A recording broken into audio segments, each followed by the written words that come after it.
This is Mr. Martin. These are the video notes for section 5.3 for pre-calculus honors. We're going to be talking about solving trig equations today. So before we get into solving trig equations, let's look at three examples from algebra.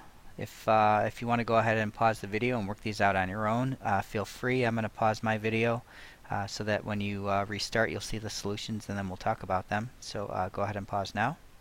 Alright, so here's the solution to these three warm-up problems. Notice in the first one it's just a simple linear equation that we're solving for x, and we get x is 4/3. And then for number 2, we end up with the square root of a number is -2/3, so we have no real solutions. And then for number 3, we're finding the fourth roots of x, and we end up having positive and -2. So when we're solving trig equations, the same rules of algebra are going to apply. So when you're taking square roots or fourth roots, you need to have positive and negative answers. And then we'll also have some problems where you may not have an answer at all because you may be outside of possible domains. So let's go ahead and start looking at some examples. And I want to stress, draw a little unit circle and decide which quadrants you need to be in for those. So for example 1, we want to solve sine theta equals square root of 3/2 for all values of theta. So since we're working with the sine function, we're looking for angles that have a y coordinate of √3/2. And since it's positive, I know I'm going to have to be in the first quadrant, somewhere over here at pi/3, and my sine is also positive in the second quadrant at 2 pi/3. So if I was going to restrict my domain to a single revolution around the unit circle, these would be my two answers, but it doesn't specify that. We really want all solutions. So we have solutions at pi/3, and then if I went around the circle again back to that spot, that would be another solution that would be 2 pi apart, so that would be at 7 pi/3. And then I could go another revolution from there and I would be at 13 pi/3, and I could keep going around and hitting every single solution there. Now if you think about the sine curve, this would be hitting that sine curve every spot we were at some multiple of pi/3 or 2 pi from that. So, but we also have solutions in the second quadrant. So we also have solutions at 2 pi/3. And then I could go around the circle again or hit that next spot on the sine curve at 8 pi/3. And then go around again, another 2 pi, which would be 14 pi/3, and I could keep going again and again. So somehow we need to figure out a way to write these solutions to take into account every single value of theta that would satisfy this equation. So we can see that each of these are 2 pi apart and each of these are 2 pi apart. So I'm going to write my solution in two parts, so I know theta is going to be every pi/3 plus every pi/3 that's 2 pi away from that. So 2 pi times k. Alright, so k is just an integer value. It could be positive or negative. That will take care of going clockwise or counterclockwise. So that would find every solution, depending on the value of k, that lies on that spot in the first quadrant. Okay, and theta is going to be 2 pi/3 plus 2 pi times k. Alright, so sometimes you may see me use the letter n or the letter k like this, or you could write 2k pi. It really doesn't matter. As long as you understand that this part that we add to the end here is just telling us that we want to hit 2 pi/3 and then every other spot that's 2 pi away from that. So here's our answers for the first example. Alright, as usual, pause the video and write down your questions so that you can ask me. the next time you see me. Alright, so here's another example. If you want to pause the video and work through this one and give it a try, otherwise you can keep the video running and I'm going to work it out. So if you want to try it on your own, pause now. Okay, so again, I strongly encourage you to draw a unit circle and think about where you are. We have some angle where the cosine is a half and it's positive, so it's got to be in the first quadrant or the fourth quadrant, and the cosine of pi over 3 is a half, so we're either going to be here at pi over 3 or down here at 5 pi over 3.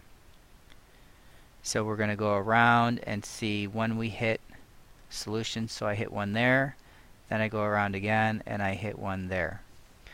Alright, so that would give me the solutions between 0 and 2 pi, but if I want all solutions, again I'm going to be looking at theta is going to be pi over 3, and then plus I want all the other ones when I hit that same spot going around the unit circle or that same spot on the cosine curve. So that would be plus 2 pi k, and then I need another solution to hit all the other spots in the fourth quadrant, so that would be 5 pi over 3 plus 2 pi k. Now the reason that drawing this unit circle is going to become important, and you'll see it in later examples, is think about the spacing between these two solutions. The spacing between here and here is less than the spacing from here to here. Alright, so keep that in mind as we go on, because if the spacing is equal, then we may be able to write our solution with less equations. Alright, so let's move on to the next one. So when we're solving basic trig equations, basically depending on our value of c, okay, so this is going to be our y coordinate. Down here this is going to be our x coordinate. When we look at the tangent, this is going to be our y over x. So depending on what value we have there, if c is between 0 and 1, so we're going to be on the unit circle, then we know that our solutions are going to be whatever angle has that y coordinate, so that's sine inverse of c, plus 2k pi. Here they write it as 2k pi, but I like to write it as 2 pi k. It really doesn't matter. Or this is going to give us the angle in the second quadrant, pi minus that angle. Remember, this is an angle. So pi minus that angle, that's just the angle in the second quadrant, plus 2k pi. If c is equal to 1, where is our y coordinate 1? Well, it's at pi over 2, and then every time we would hit the top of the circle again. If c is negative 1, that's at the bottom of our circle, so that would be negative pi over 2 plus 2k pi. And then if c is greater than 1 or less than negative 1, that would be no solution, because we don't have any coordinates on the unit circle that are greater than 1 or less than negative 1. Okay, and you can go through the rest of this chart, you know, looking at the different solutions. But again, I think your best bet is to draw a little sketch of the unit circle and figure out which quadrant you're in, and then look at the relationship between the different solutions. Alright, example number 2, we're going to solve this equation. So just like when we solve other equations in algebra, we want to try and isolate the variable, so I'm going to bring my negative sine theta to this side, and I'm going to bring my root 3 over to that side. So I end up with 2 sine theta equals negative root 3. Divide both sides by 2, I get sine theta equals negative root 3 over 2. So now when I draw my sketch of the unit circle, since the sine is negative and the sine is based on the y, I know I have to be either in the third quadrant or the fourth quadrant. So the angles in the third and fourth quadrants that have a y coordinate of root 3 over 2 are going to be 4 pi over 3 and 5 pi over 3. So if we look, we have this little addition to the problem. It says solve the equation for all theta between 0 and 2 pi. So as I go around the circle one time, or as I follow the sine curve for one period, because 0 to 2 pi is one period, find all the solutions in just that interval. So now I can see that my values of theta are going to be 4 pi over 3 and 5 pi over 3. Alright, so if an interval is not specified, make sure that you're doing what we call the general solutions. So this would be called specific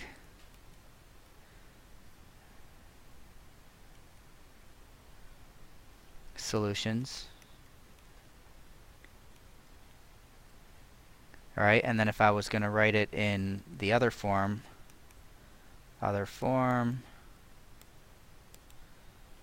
theta is equal to 4 pi over 3 plus 2 pi k, and theta is equal to 5 pi over 3 plus 2 pi k. These are called the general solutions.